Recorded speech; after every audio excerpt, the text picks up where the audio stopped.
নমস্কার বন্ধুরা, শম্পা বিশ্বাস কিচেনে আপনাদের স্বাগত। আজকে আমি ভেটকি মাছের আরও একটা নতুন রেসিপি করে আপনাদের দেখাবো। এই রেসিপিটা সবাই কিন্তু রেস্টুরেন্ট থেকে কিনে খায়, তো আমি আজকে বাড়িতে করে দেখাবো। খুব সহজে সবাই করতে পারবেন।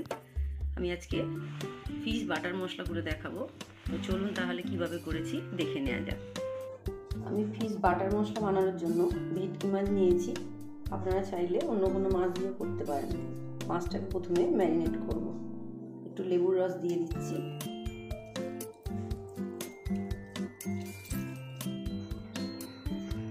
আদা রসুন বাটা, স্বাদ মতো নুন, গোলমরিচ গুঁড়ো, লঙ্কা গুঁড়ো। ঝালটা অবশ্যই আপনারা বুঝে স্বাদ অনুযায়ী দেবেন। গরম মশলার গুঁড়ো, একটু কর্নফ্লাওয়ার দিয়ে দিন। দিয়ে সব কিছুকে খুব ভালোভাবে মিশিয়ে নিতে হবে।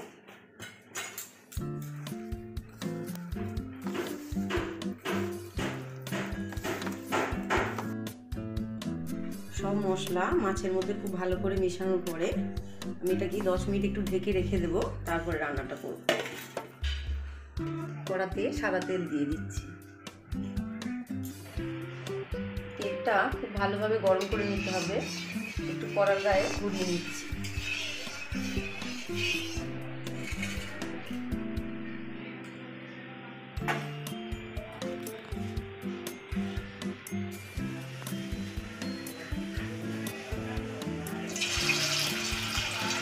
মাছগুলো অল্প অল্প করে দিয়ে ভেজে নেব।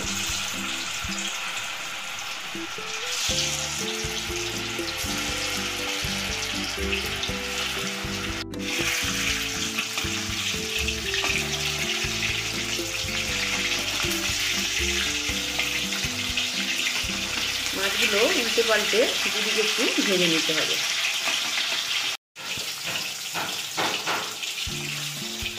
এরকম ভাবে বাকি মাছগুলো আমি সব ভেজে নেব।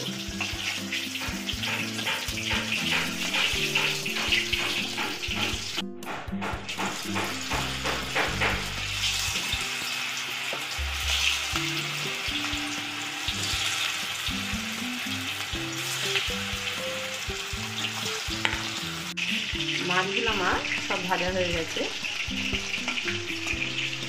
গ্যাসের আঁচটা কিন্তু একটু বাড়িয়ে কমিয়ে মাছগুলো ভাজতে হবে, আর অল্প অল্প করে ভেজে নিতে হবে, নইলে কিন্তু লেগে যাবে।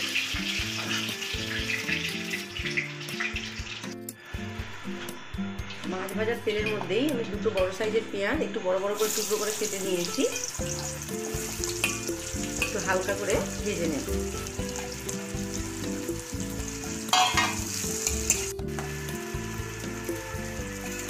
পেঁয়াজটাকে হালকা উল্টে পাল্টে ভেজে নেওয়ার পরে এই দুটো বড় সাইজের টমেটো নিয়েছি। টমেটোটাও একটু বড় বড় করে কেটেছি। টমেটো দিয়ে একটু নুন দিয়ে দেব।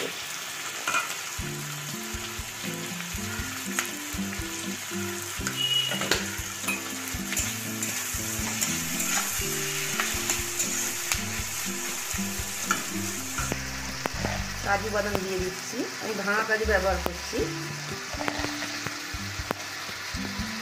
একটু সাদা তিল।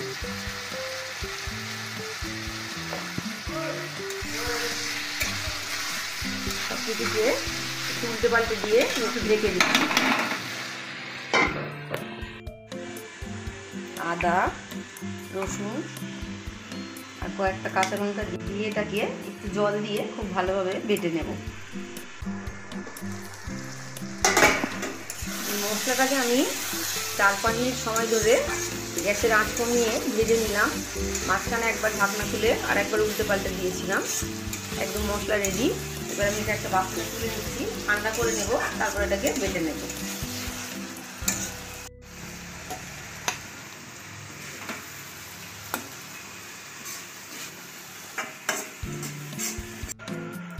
একটু বাটার দিয়ে দিলাম।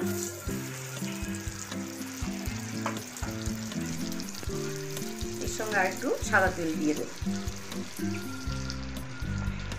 ফোড়নে দুটো শুকনো লঙ্কা, তেজপাতা আর একটু গোটা গরম মশলা দিয়ে দিচ্ছি।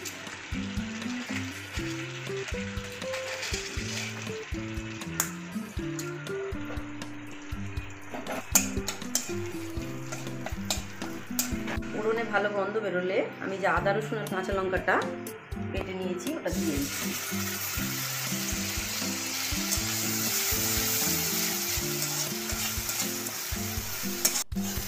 আদা রসুন দিয়ে ভালো করে একটু ভেজে নিতে হবে যাতে কাঁচা গন্ধটা একদম চলে যায়। তবে গ্যাসের আঁচটাকে কিন্তু মিডিয়ামে রেখেই ভাজতে হবে।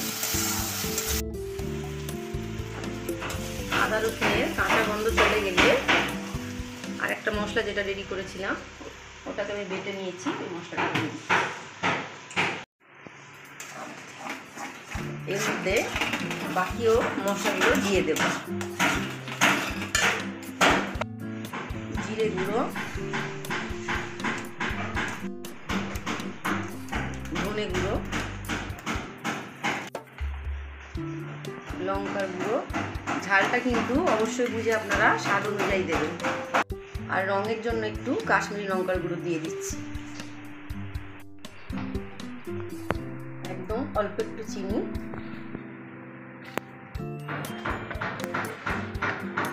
আর অল্প একটু নুন দিলাম। নুনটা কিন্তু আপনারা বুঝে স্বাদ অনুযায়ী দেবেন, কারণ আমি আদৌ একবার মশলার সময় নুন দিয়েছিলাম।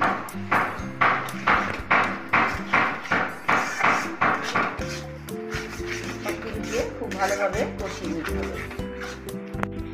মশলা খুব ভালোভাবে কষানো হয়ে গেলে পরিমাণ মতো জল দিতে হবে। এটা কিন্তু বেশি পাতলা হবে না, গ্রেভিটা কিন্তু একদম মোটা হবে।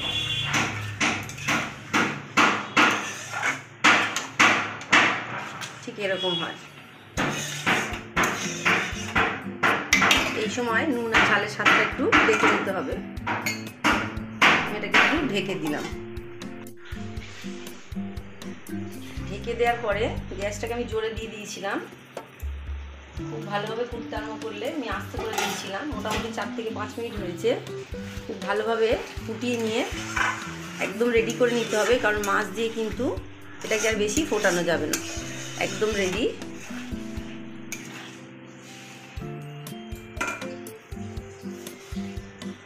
আমি ধনে পাতা দিয়ে দিচ্ছি।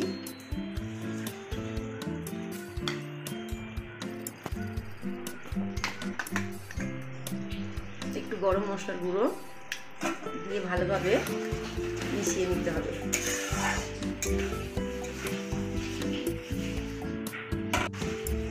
মাছগুলো দিয়ে দিচ্ছি।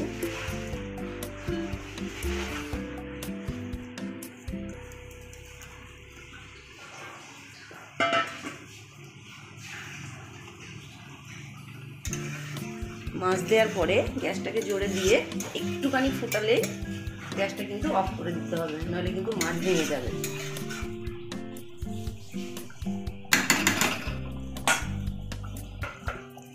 আমি একটু বাটার দিয়ে দিলাম, দিয়ে গ্যাসটাকে অফ করে দিচ্ছি। দিয়ে এটাকে একটু 2 মিনিটের জন্য ঢেকে দিচ্ছি। 2 মিনিট হয়ে গেছে।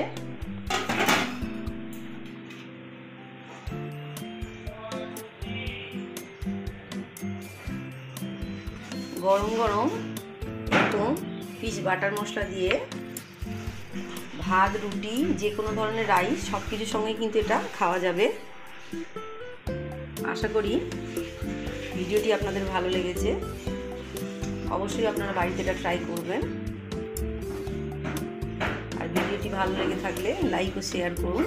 আর এখনও আমার চ্যানেলটি যারা সাবস্ক্রাইব করেননি অবশ্যই সাবস্ক্রাইব করবেন। সবাই ভালো থাকবেন। নমস্কার।